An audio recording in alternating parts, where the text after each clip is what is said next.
What's good with it in the hood with it? Welcome back to the collective clips where you already know we get it in. But before we get it in, just hit that like and subscribe button. Ding. Put your notification bell on all so that way you're directing the direction of the dope content I'm kicking. And I highly appreciate all the support, man. We're going up on this channel and it's all because of you. And for that, I can say I'm very humbled and I'm very much so appreciative. So gracias, man. I know I couldn't do it without you.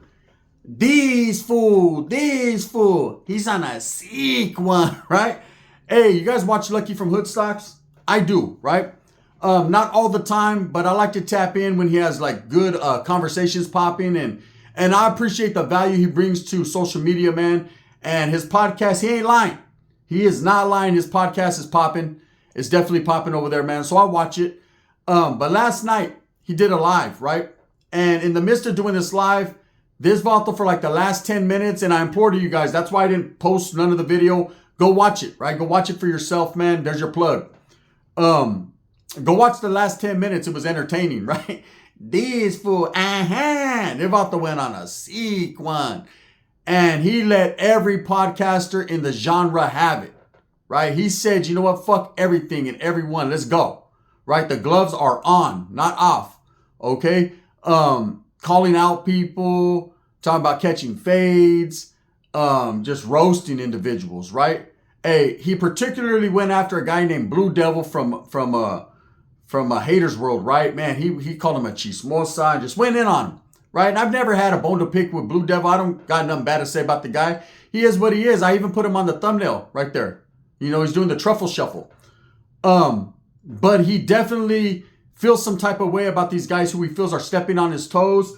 And this is a perfect segue into what I've said in prison, in my prison fucking stories in the past. When asked who politics on each other the most, who goes at it the most in prison, and I've always said I thought it was the Southsiders. I think the Southsiders, in particular, they do a lot of politicking on each other. There's a lot of fucking throwing each other under the bus, and yes, there is a lot of canalismo, and they do rock when it comes time to rock on everybody else.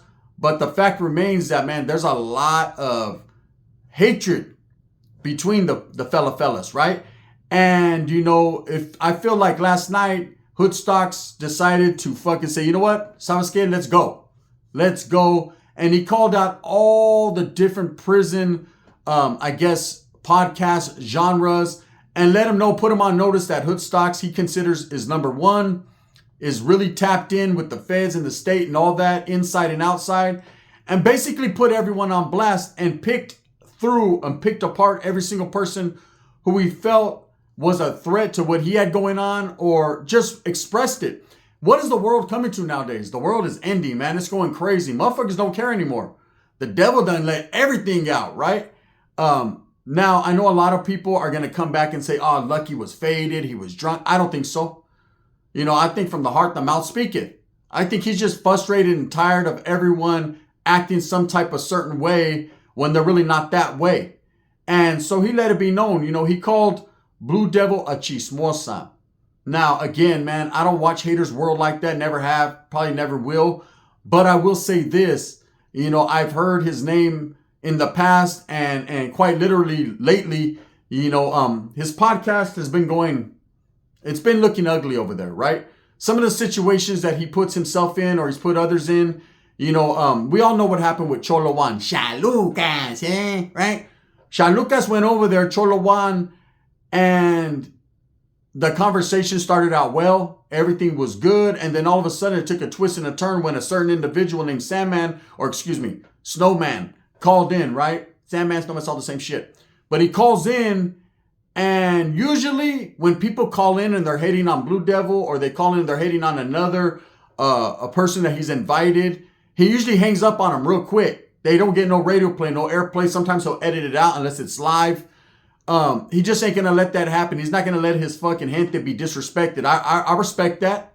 I respect that, man. I feel the same way when individuals come into my lives woofing that high power shit. Go find Bigfoot. There's other things you can do rather than try to argue with strange men, you know. So I get that, but at the same time, it was different for Juan, right? When Cholo Juan went on there, you know, he let this vato roast him or get into with them for quite a while, for a couple minutes.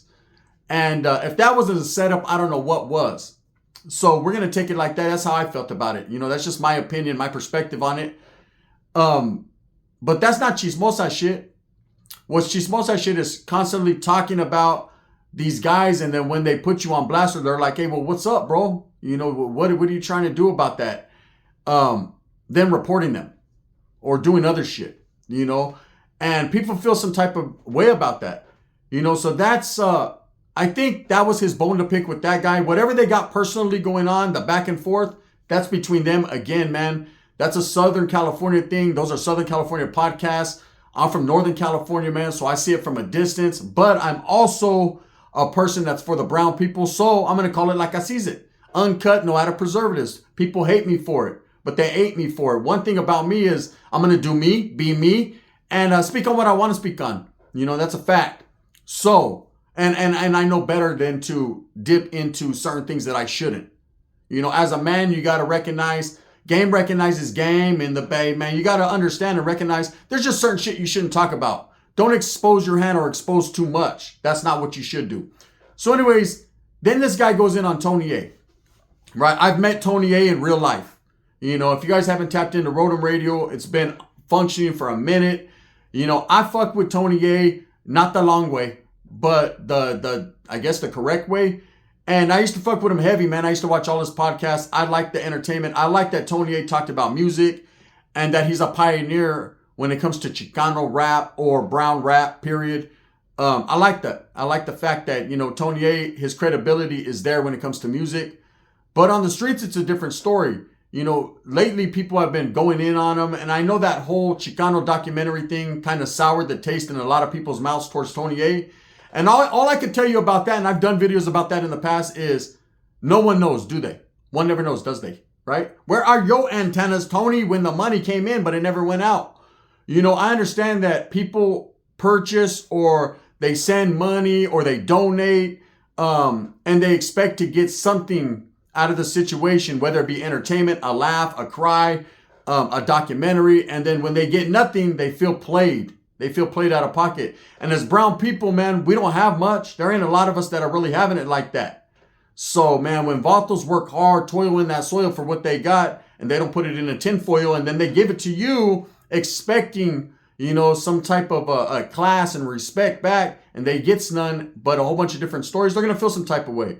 Whatever, again, the mix is between Tony A and Lucky from Hoodstocks, again, that's their personal thing. I don't know exactly the details into how that relationship materialized or disintegrated. That's how I'll say it. Then he went in on another guy, Gilbert, right? Guillermo. And again, man, we've had our shit in the past. I still got my Metro phone, Gil. That's how I'm still doing it, man. And guess what? I'm still non-active. Yep. But he went as far as to say Gil hasn't been active since juvenile hall. So I was okay. I did it. I did it through juvenile hall. I made it through YA. Made it into prison. Made it outside of prison. Back into prison 5 other times before ultimately my career ended. So there's things that you can speak on and being in a prison genre or not. And then the things that you can't or shouldn't, right? And I understand that. And I have nothing bad to say about Gil. I enjoy, the respect he gives to other people, but I don't enjoy the disrespect or the constant bashing of people that are non-active gang members when in fact, your whole philosophy on your bio and everything is to help people get away from that shit. But of course, if you've never been down that rocky road, if you've never been inside a prison, behind prison walls or prison bars, then you don't understand exactly what it is, right? And you could bring on 1 million different people to tell their stories about prison, and you could eat SOS at a restaurant, but at the end of the day, man, you shall not, bro, speak on incarceration or things like that if you've never done that. If you've never, YA doesn't count. Let's be honest. YA, it does to a certain degree to us that lived it, and I understand that, but ask any person that's been in prison if it counts over there and they'll laugh at you. I've seen dudes that fucking were sucking chorra and YA calling shots in the prison yard. It's crazy. Try to put them on blast and you get blasted with metal. So it just is what it is. But Lucky's feeling some type of way. I guess he feels that, and he even said, man, a little bit of respects to American Cholo, but he's feeling some type of way about that podcast. Lucky was on a sick one. He was getting his Goonie on. Hey, you guys. that vato got his sloth on for reals. You know what I mean? And he was making motherfuckers look like Mama Fratelli.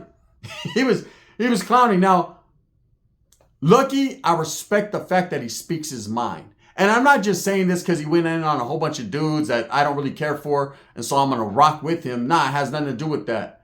Because I felt in the situation with him and Lefty Gunplay that obviously, man, it was an issue where both of them, you know, made some wrong moves. But Lucky apologized. He understood that it was the alcohol talking. But he's also a man and says that he'll fucking still knuckle up and buckle up with anybody. You got to respect it.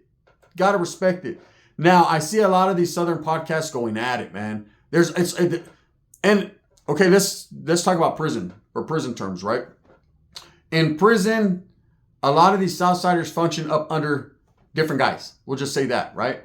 So there's a lot of politicking that goes on. If this guy don't like that guy, if that guy don't like this guy, this is how it goes, right? And it seems like that's what's happening on the calles too, especially with social media. It's like they have their select group that fuck with them, and they don't want them to fuck with the other guys for whatever reason, right? And you would think that because they're all Southerners or Northerners or Bulldogs or whatever, that they'd all be cool with each other. But that ain't the way it is. There's a lot of blue on blue crime happening down there, right? There's a lot of audio warfare like it's always been. There's a lot of fucking, hey, my audio is better than your audio. That's it. And that's what's being displayed on YouTube for the masses to see. Now, is there a lot of people laughing about it, poking the bear?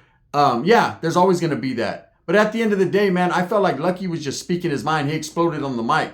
Now, I noticed he did say something prior to the 10-minute mark. He was talking about Lefty Gunplay, and he kept it real.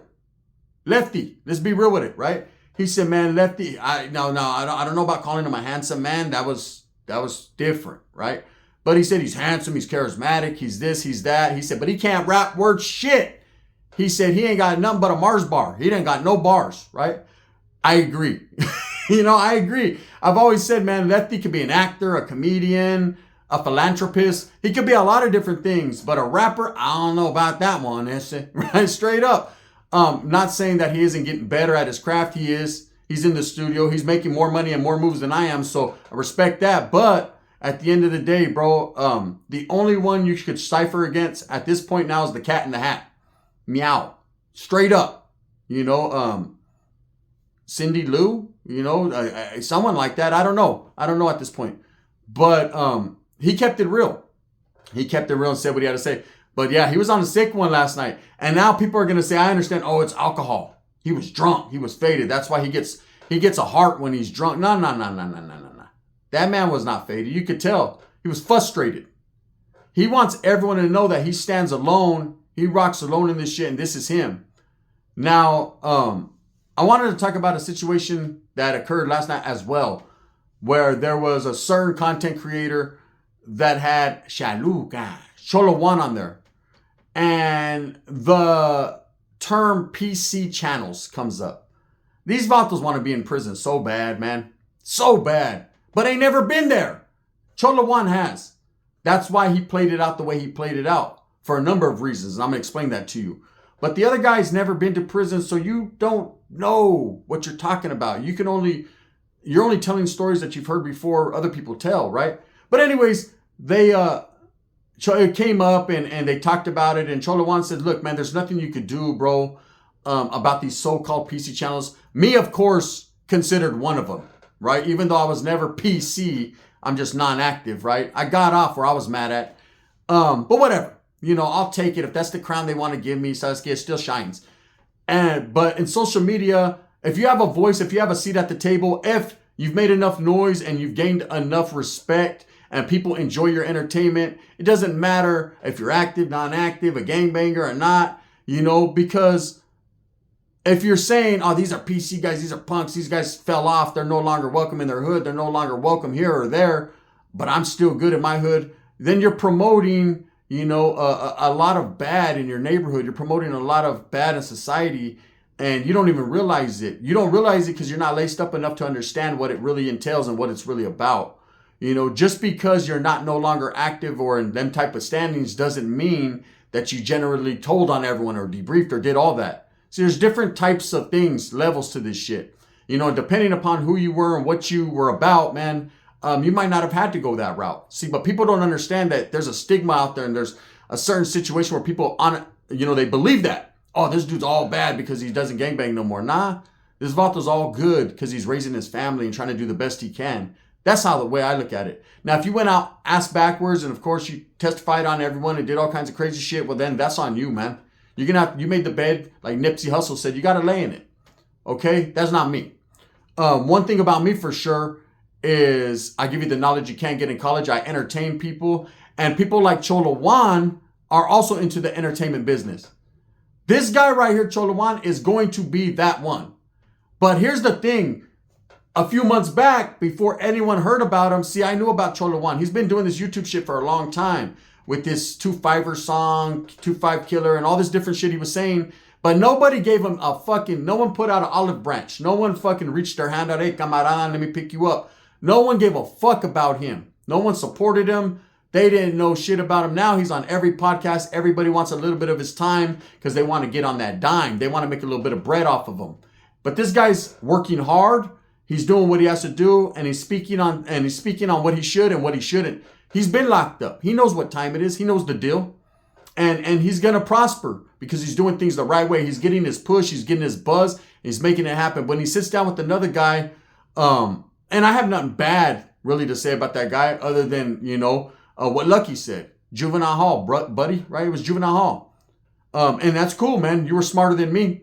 Way smarter than me, man. You decided to do it earlier, to let it go. But did you really let it go, because you say you don't. I don't know. Anyways, all I have to say is this, when it comes to these guys that report people, when it comes to guys, oh, that's just YouTube, bro. That's just YouTube. That's just YouTube, right? No. That ain't just YouTube. That's real life. You're trying to hinder a man's ability to fucking take care of his family or take care of his business. That's unfortunate that you could talk shit, that you could do this, and that, and then report a guy when he pulls up on you, or report a guy. Now, with this other guy, Gil, man, you see what happens when you pull up on him. He's about that knuckle business, that brass knuckle business, right? He's about his shit. But again, it's a picking and choosing thing because there's certain situations where other people pulled up and got maced on. So it's my thing in this is it's a trip to see guys like Lucky go off and let everyone have it. But I think he sees and feels the same way a lot of other people do. Like enough is enough, that she smokes out the bullshit, the backbiting, the talking behind people's backs. Motherfuckers are tired of that shit. So I got to respect Lucky for at least putting it out there, Holmes. Saying how he feels and basically challenging and calling out everyone. And I throw myself into that too because he said everybody can get it. Fuck, Lux. Like, hey, you guys. That Vato was crazy. That Vato was definitely getting his Goonie on, right? And he's a Goonie. That's what Hoodstocks represents. That's what he is, man. I'm not a Goonie, right? He is. And he definitely displayed them characteristics last night, man. He didn't give a fuck. Anyone could get it. And you got to respect it. Now, again, these other podcasters, man, that are going to feel some type of way, and I'm sure they're going to clap back. Maybe. There's going to be some that you have to recognize as real. I can tell by individuals that Hoodstocks has had on in the past that he's really lived that life. Okay? There's no denying it. If you know, you know. Okay? And that's just a fact. Now, I think the only thing I've ever seen on Hoodstocks, two things that I didn't appreciate, and this is just me, personally. Because I like Lucky, Sun Tzu, I fuck with it, shit. But I didn't like when he had a dude on there eating shit. That to me right there, that stunk. That episode stunk, homie. Literally, right? And the diaper guy or whatever he was, Sasuke, never in my life do I want to kick it with a guy who's wearing a diaper. And two was when Güero de Sanjo got on there and he was bamboozled and the trickery happened. And he was basically, now I understand Lucky handled it the way he's supposed to handle it. He separated himself from that situation, cut that live off.